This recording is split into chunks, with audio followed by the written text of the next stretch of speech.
Hello there, fourth graders, and welcome to this Chapter 7 practice test. If you want to do this practice test with me in this video, all you need to do is follow along with the video and have your scratch paper out. And whatever I put on my scratch paper, you put on your scratch paper too. So I'm going to write at the top, Chapter 7 practice test. So just if you're going to use this video in order to get 100% on this practice test, just make sure you're actually following along and learning from the video and not just waiting for me to tell you what the answer is. And you can show that by making sure that you do all the scratch paper work with me. The first few questions we won't need scratch paper for because they're all vocabulary questions. But aside from that, we need to use our scratch paper for every question.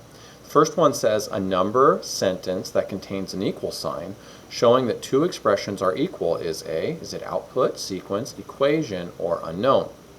Well, a number sentence that contains an equal sign, like 3 plus 7 equals 10, that's an equation. If it had no equal sign, it would be called an expression. But since it has an equal sign, it's called an equation, and that's easy to remember because equation kind of sounds like equal. It has an equal sign in it. It's called an equation, so choose that one right there. And again, an equation is a number sentence that contains an equal sign, showing that two expressions are equal.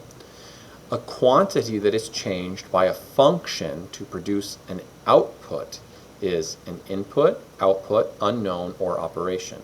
Well, it's the input. The input is changed to produce an output, like in an input-output table. So since it produces an output, it's the input. Whatever you do to the input, you get the output. So that's input.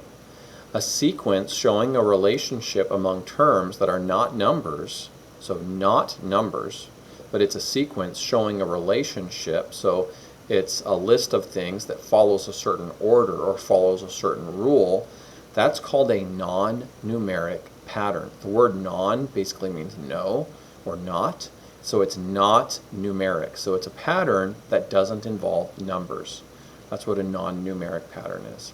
A pattern that uses numbers is it's numeric pattern. If it has numbers in it and it's a pattern, it follows a rule. And you know if it's a pattern, if you could tell what would come next based on what you see is already there, then it's a pattern. If it has numbers in it, it's a numeric pattern. A blank is a mathematical process, such as addition, subtraction, multiplication, and division. Those are the four operations. So an operation is a mathematical process. So if you're adding something, subtracting, dividing, or multiplying, you're doing an operation. A blank is the result of an input quantity being changed by a function. The result of an input quantity being changed is the output quantity. So you start with the input quantity, you do something to it, you get the output quantity. So that's output right there. A blank is a sequence of terms that follow a certain order. Is it equation, pattern, expression, or divisor? It's pattern. If you have a list of numbers or a list of anything and you can tell what will happen next based on what's already there, that's a pattern. A blank is a statement that describes a relationship between numbers or objects. Is it operation, output, rule, or add-in? And it is rule. If it is a pattern and you can tell what can come next or what will come next, that's based on the relationship that's between the numbers that are already there. And that relationship that you can use to predict what will come next in the pattern, that's called the rule. So the rule might be something as simple as add 2, or it might be divide by 4, or multiply by 6, or it might be something more complicated like multiply by 4 and then subtract 7. Whatever it is, it's what allows you to predict what will come next, and it's called the rule. It's basically the rule that the pattern follows. A blank is a collection of terms that show a pattern, and that is sequence.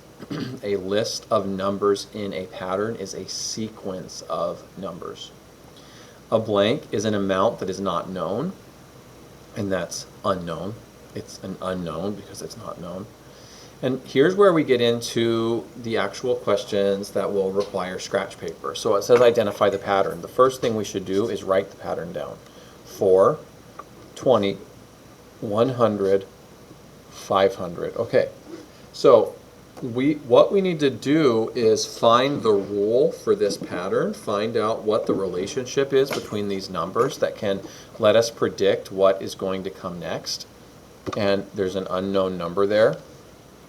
How could we find out what the next number will be? Well, that's by finding out what the rule is for this pattern. And if the numbers are going up, you know the rule is either to add something or multiply by something. And if the numbers are going down, you know the rule is either to subtract something or to divide by something, or to divide something into those numbers. So since these numbers are going up, we know we're either going to add or multiply. So what plus 14 equals 20? That's 16. So 4 plus 16 is 20. Is 20 plus 16 100? No. So add 16 cannot be the rule. It worked to get us from the first number to the second number, but it doesn't work to get us from the second number to the third number. So let's try multiplication. What do you multiply by 4 to get to 20? 5. Can you multiply 5 by 20 to get to 100? Yeah. Can you multiply 5 by 100 to get to 500? Yeah, you can. So we've found the rule. It's multiply by 5. Right here. Boom. Then it says extend the pattern. Well, we just have to continue that pattern. What's 500 times 5? Well, 5 times 5 is 25. Then we take those two zeros and drop them to the right of the product, so it's 2,500. You should choose that one right there. Now remember, you're not just choosing the answers, you're solving all this with me. So we just solved the first two right there, the first two problems after the vocab. We solved them both right there, so let's box that off and move on. Identify the pattern. It says 44, 22, 20, 10, 8. Okay, so they're going down, so we know we either subtract something or divide by something. Let's try divide. What divided into 44 is 22? 44 divided by 2 is 22. Can we keep that going? No, because 22 divided by 2 is not 20, but when you can tell that the relationship between this number and this number is not the same as the relationship between this number and this number. So it's going to be a more complicated rule. What can we subtract from 22 to get to 20? Well, we could subtract 2. Now, maybe that's the rule right there. Divide by 2 and then subtract by 2. Divide by 2 and then subtract by 2. Let's see. Can we divide 20 by 2 to get 10? Yeah. And can we subtract 2 from 10 to get 8? So look, that same pattern worked twice in a row, which means we could use it to predict what number comes next. It's divide by 2, then subtract 2. Divide by 2, then subtract 2. And the next one is divide by 2. So that's the rule we need to find here. Divide by 2, then subtract 2, right here. See? Then it says extend the pattern. So it's divide by 2, subtract 2, divide by 2, subtract 2, divide by 2. And what's 8 divided by 2? 4. So the next number would be 4. Go ahead and box that work off that we did for that problem, and let's move on to the next one. It says extend the pattern by 4 terms, but how can we extend a pattern if it only has one number in it? It says 3 blank, blank, blank, blank.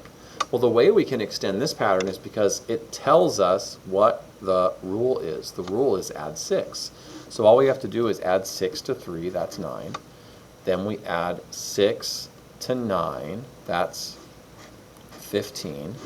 Then we add 6 to 15, that's 21. Then we add 6 to 21, that's 27. Okay, so now all we have to do is find that pattern, 9, 15, 21, 27, right here.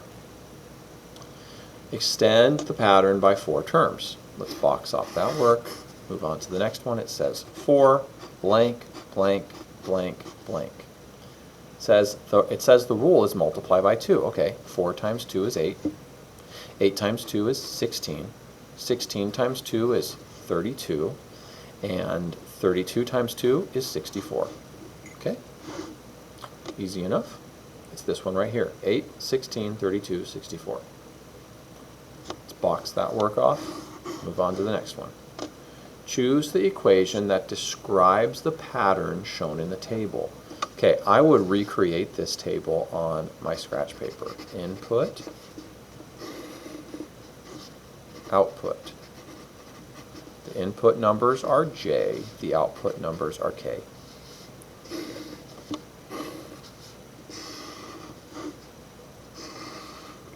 This is the kind of thing that takes fortitude. Sometimes people just don't feel like doing this kind of work. Like, I don't want to recreate that whole input-output table, but look here, I'm doing it right now. It's not that hard, is it? It's easy.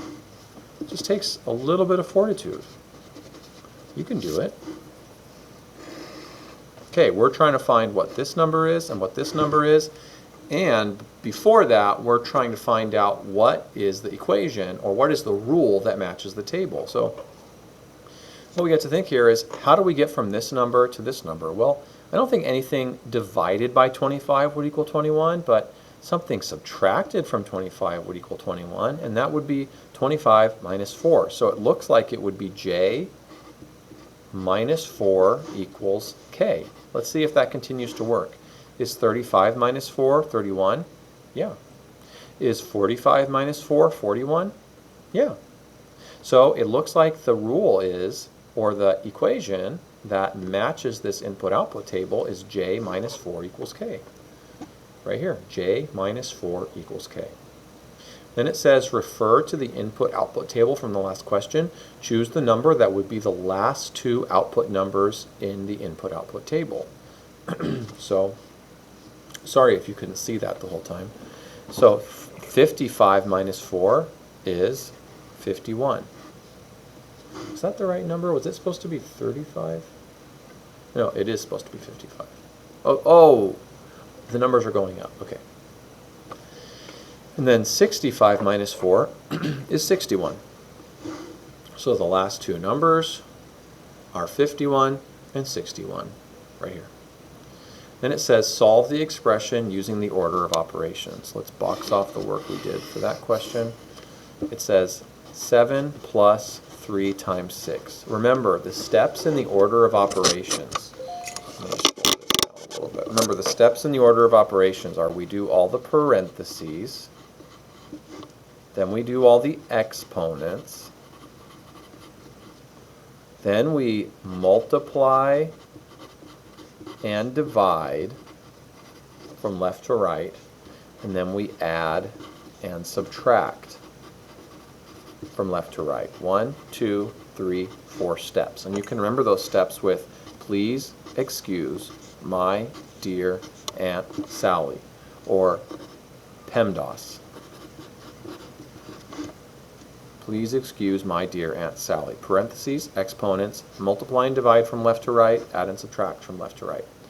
Now, the first step, parentheses. There are no parentheses here, so we don't need to worry about that. The second step, exponents. You actually won't need to worry about exponents at all in 4th grade, but you will have to use exponents in 5th grade, so that's next year. Next step, multiply and divide. Okay, 3 times 6 is 18. We bring down the part of the equation we haven't solved yet, 7 plus, and then the next step is add and subtract. So now it's 18 plus 7. 18, 19, 20, 21, 22, 23, 24, 25. So 18 plus 7 is 25. And that's the answer. So that's the answer we type right here, 25. So you just click on that, you type 25 in there. But I'm not going to do that right now. Okay, solve the expression using the order of operations. Again, let's box off the work we did for that one. We're going to use these same steps. It's 6 minus 4 in parentheses times 9. Okay, step 1, do what's in parentheses. Normally the subtraction would be last, but since it's in parentheses, it gets the VIP pass all the way to step 1. So we start by doing 6 minus 4, which is 2. Then we bring down the times 9, and that's the last thing we have to do. 2 times 9 is 18. So that's the answer. So you type 18 in right here. Next it says find the unknown. Okay, let's box off that work. It says f plus 5 in parentheses times 3 times 6 equals G. Okay. It says, now it's kind of hard to find this because we have two unknowns, but it says if f equals 4. So let's erase the f and make it a 4. Now we only have one unknown, the answer, G. We just follow the steps in the order of operations. We do what's in parentheses first, so 4 plus 5 is 9. We bring down what we haven't solved yet. There's no exponents. We're down to multiply and divide. We do that from left to right, so we do 9 times 3, that's 27. Then we bring down the times 6. Now 27 times 6, I'm going to do that on the side over here. I don't know what 27 times 6 is. 6 times 7 is 42. We carry the 4. 6 times 2 is 12, plus 4 is 16. So it's 162. Okay? So I obviously messed up somewhere big time. How did I mess up there? 4 plus 5 is 9, times 3 is 27, times 6 is 162. Apparently, I just didn't put the correct answer here. So by the time you watch this video, the correct answer will be there. Either that or there's something big I'm missing right now. But I don't think so. We'll move on. Okay, the next one, it says, let's box off that work we did. Let's move on. It says P times 4, in parentheses, plus 7 equals Y. Okay. It says if P equals 8. So now we erase the P and we put an 8 there. And 8 times 4 is 32. We add the 7, and 32 plus 7 would be 39. And there's that answer right there, 39. You know what? I bet I was supposed to make one of these be an addition sign. But I'll just leave it the way it is, and I'll change one of these to be the correct answer. So right now, you're watching this video. The answers you see here, it'll be different on the quiz you're actually doing with me when you watch this video. One of them will be this answer right here, and you'll be able to choose that one. Okay? It says, use the equation to find the last two output numbers for R. Let's box off the work we just did. And the equation is m times 5 plus 15 equals R. And the first one, the input number is 1. The second one, the input number is 2. So instead of the m, we need to put a 2 to find out what this output number is. So we do 2 times 5, that's 10. And then we add 10 to 15. And 10 plus 15 is 25. So the first number is 25. So basically, we already know this one's the answer even before we do the next one, but let's do it anyway. So now, instead of having a 2 there, we need to have a 3 because we need to plug this number in. So it's 3 times 5, in parentheses, plus 15 equals R. 3 times 5 is 15, and then we do 15 plus 15, and that's 30. So it's 25 and 30, this answer choice right here. Again, make sure you're doing all this work with me. We only have one more left. I have to use the back. Notice how much work this has taken. Look at all this work I did in order to get correct answers. That's how much work it takes to do your best. If you're not using your entire scratch paper, you're not doing your best. If you're not reading every problem carefully, using your scratch paper for every single question, except for the vocab questions, of course. If you're not using your scratch paper for every single question, except the vocab, you're not doing your best. And then, last, if you're not going back over all your work, you're not doing your best. So make sure you go back over everything before you press submit. Okay, The next one, it says solve 5 plus 2 times 7, and the 5 plus 2 is in parentheses.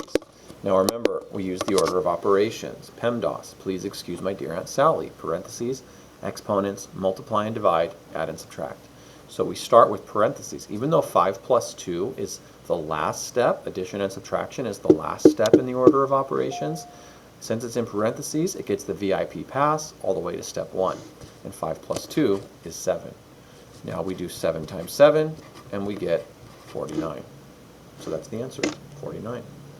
Okay, make sure your scratch paper looks exactly like mine. And remember, if this was an actual chapter test, you would not press submit right now. No, no, no.